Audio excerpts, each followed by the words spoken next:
Assalamualaikum warahmatullahi wabarakatuh. Perkenalkan, saya Bella Darujana, NIM 2019-2113 dari Prodi Ekonomi 3. Di sini saya akan menganalisa video pengangguran dalam perspektif ekonomi Islam oleh Bapak Abdul Wadud Nafis.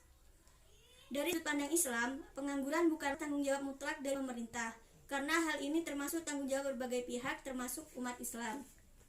Islam sangat melarang untuk menganggur dan sangat dianjurkan untuk bekerja baik untuk kebajikan kita sendiri dunia maupun di akhirat dalam waktu yang sama. Larangan untuk menganggur karena hal ini dapat menyebabkan manusia berada pada zona kemiskinan, sedangkan kemiskinan akan mendekatkan pada kekufuran. Dahsyatnya efek pandemi, ekonomi tersungkur, pengangguran melonjak. Menjelang berakhirnya semester 1, kondisi perekonomian memang sudah sedemikian terpukul. Menteri Keuangan Sri Mulyani Indrawati memperkirakan perekonomian Indonesia akan mengalami kontraksi hingga 3,8% pada kuartal 2. Pada kuartal 1, ekonomi hanya mampu tumbuh 2,97%. Pertumbuhan ekonomi minus diperkirakan berlanjut hingga kuartal 3 di angka 1,6%. Pertumbuhan ekonomi diprediksi mulai positif lagi pada kuartal 4 di angka 3,4%. Secara total, Sri Mulyani memperkirakan ekonomi Indonesia hanya mampu tumbuh di kisaran minus 0,4% hingga 1%. Pada tahun 2019, ekonomi Indonesia masih mampu tumbuh 5,02%. Sementara, Bappenas memperkirakan ekonomi hanya tumbuh minus 0,4% hingga 2,3%. Sebelum pandemi, perkiraan pertumbuhan ekonomi adalah sebesar 5,3%. Semua lini penyokong pertumbuhan ekonomi diperkirakan mengalami kontraksi, kecuali konsumsi pemerintah. Pandemi telah menghentikan sebagian besar aktivitas ekonomi. Sektor-sektor ekonomi yang berkaitan dengan mobilitas orang terkena pukulan parah. Salah satunya adalah pariwisata. Setelah kasus pertama corona diumumkan Indonesia pada 2 Maret, kunjungan wisata langsung turun tajam. Pariwisata mati suri hingga beberapa bulan dan baru menggeliat seiring pelonggaran PSBB. Selanjutnya saya akan menganalisa video inflasi dalam perspektif ekonomi konvensional dan Islam dari Bapak Abdul Wadud Nafis. Pengertian inflasi secara umum atau konvensional adalah sebuah kondisi perekonomian suatu negara di mana pada harga-harga di pasaran mengalami kenaikan dalam jangka waktu yang bisa dikatakan cukup panjang.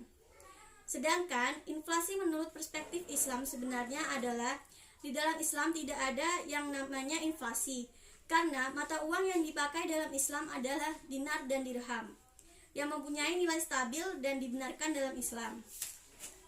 Bagaimana pandemi COVID-19 mengganggu pola inflasi Indonesia 2020?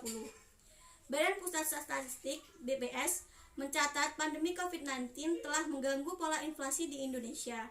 Hingga Juli 2020 ini, BPS menyatakan pergerakan inflasi sudah meninggalkan trennya seperti yang terjadi di 2019. Kepala BPS Suharyanto menyatakan salah satu buktinya terlihat dari Juli 2020 yang mengalami inflasi minus 0,1% alias deflasi.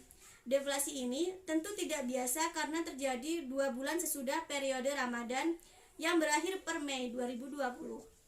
Jika mengikuti pola 2019, maka deflasi baru terjadi 3 bulan sesudah Ramadan.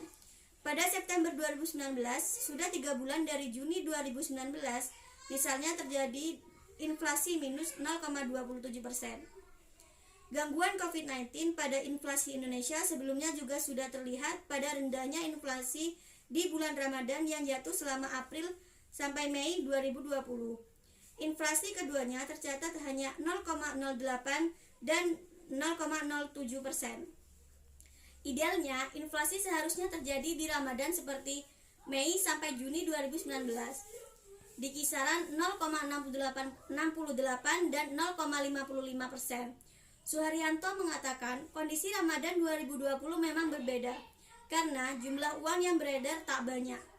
Hal ini merupakan imbas dari penurunan permintaan dan perputaran uang yang bersumber dari penurunan aktivitas ekonomi karena COVID-19. Selanjutnya, saya akan menganalisa video kebijakan moneter dalam perspektif ekonomi Islam oleh Bapak Abdul Wadud Nafis.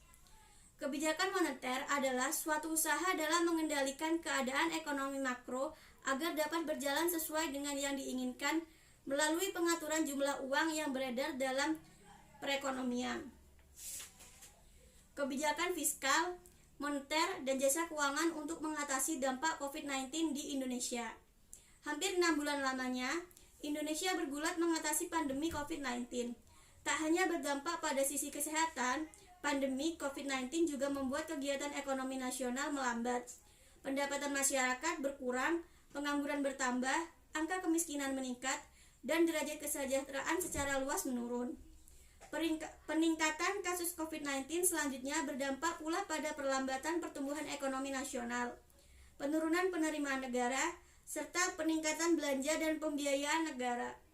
Kementerian Keuangan mencatat defisit anggaran pendapatan dan belanja negara atau APBN hingga Juli 2020 mencapai 330,2 triliun atau 2,01% dari produk domestik bruto atau PDB. Pendapatan negara hanya mencapai 922,2 triliun, sedangkan posisi belanja negara meningkat mencapai 1.252,4 triliun seiring dengan program pemulihan ekonomi nasional. Dampak pandemi COVID-19 mengharuskan pemerintah melakukan berbagai upaya luar biasa, baik di bidang kesehatan maupun di bidang ekonomi.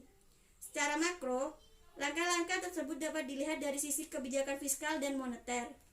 Sekian dari saya. Wassalamualaikum warahmatullahi wabarakatuh.